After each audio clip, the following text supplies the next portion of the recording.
How's it going?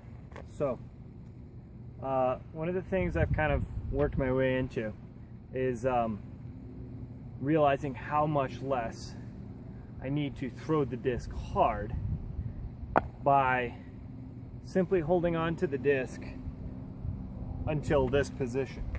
So if I'm doing my reach back and I'm pulling it straight through, I just want to hold on all the way to here.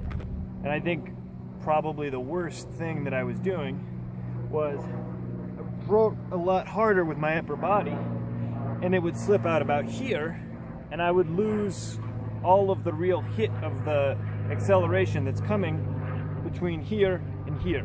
And that's where you're pulling the disc across the arc, and you're trying to pull it to a point right here where it's going to rip free. And if you can only hold on to here, you're missing out on one, throwing it dead straight, and two, the last bit of acceleration. So this is like 250 feet.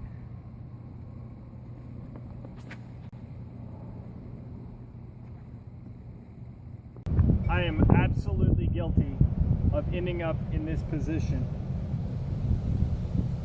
I'm going to throw it like this.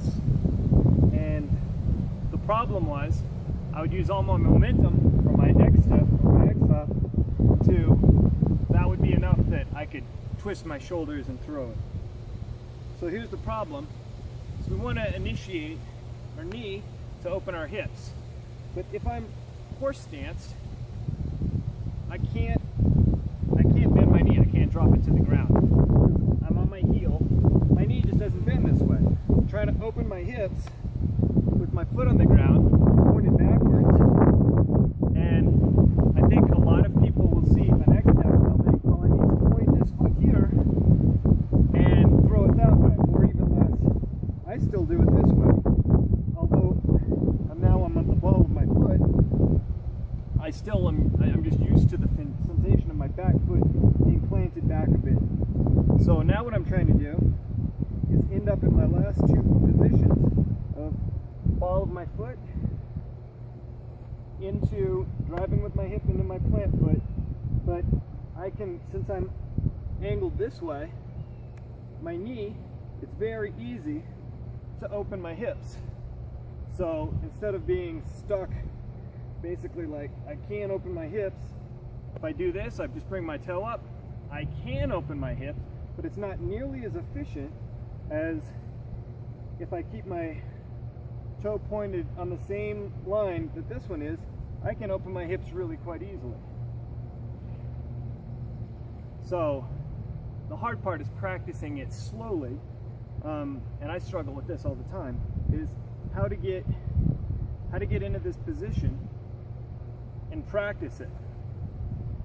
So this was kind of the thought I had, was with the reach back, or whatever we're going to call it, I've now basically said my upper body, my core, is locked up against my hips. Disc out here, I can't really go a whole lot further back this way. But what happens if I open my hips from here? It's right away, it's engaging my core. I've created a tight system to pull against.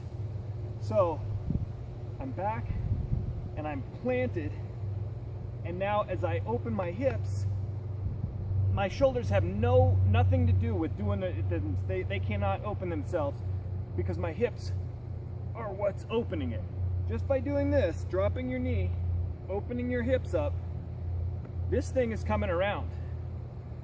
I incorporate that with the idea that if I'm going to hold on to it here, you're basically getting this. I'm going to reach back, my core is coiled against my hips. Now as I drop it, this is going to open, and it creates a very powerful position. That's what when I say creating a powerful position, that's exactly what I meant. It's not about trying to wrench your shoulders around and open it, and I'm completely guilty of that. I can go back and show you the footage. I would throw my shoulders forward, and when you throw your shoulders forward, your upper body comes through. The proof is that you're past your plant foot. If you're past your plant foot and you can't brace against it, it's because you're throwing that momentum forward from up here, and not from the twist, which is going to open your shoulders.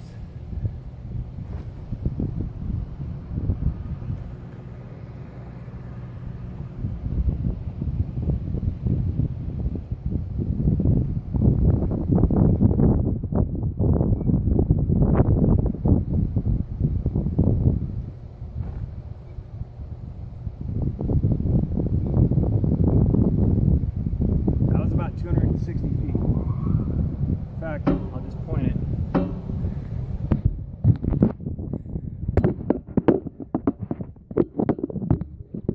This way you guys can see I'm not complete full of shit.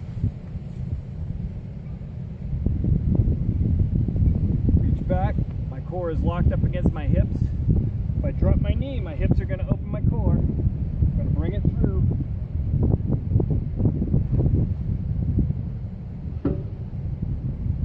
But you see, like Max Nichols, I watched the footage, the Central Coast footage. That guy waits so long to uncoil, so that all of that, everything that he's done, opening his hips and everything, it happens at the very last second. It's really explosive, and that kid can rip.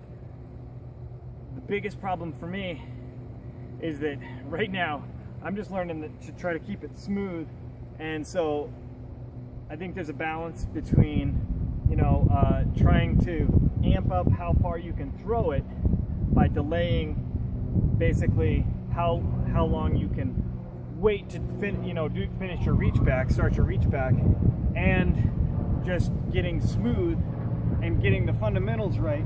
And then as you progress, which I'm not really feeling like I'm there yet, but as you progress, just delay, waiting, you know, holding that disc in front of you, whether it's a cross step or whatever. Don't reach back until that last second, and see if I can still do an X step.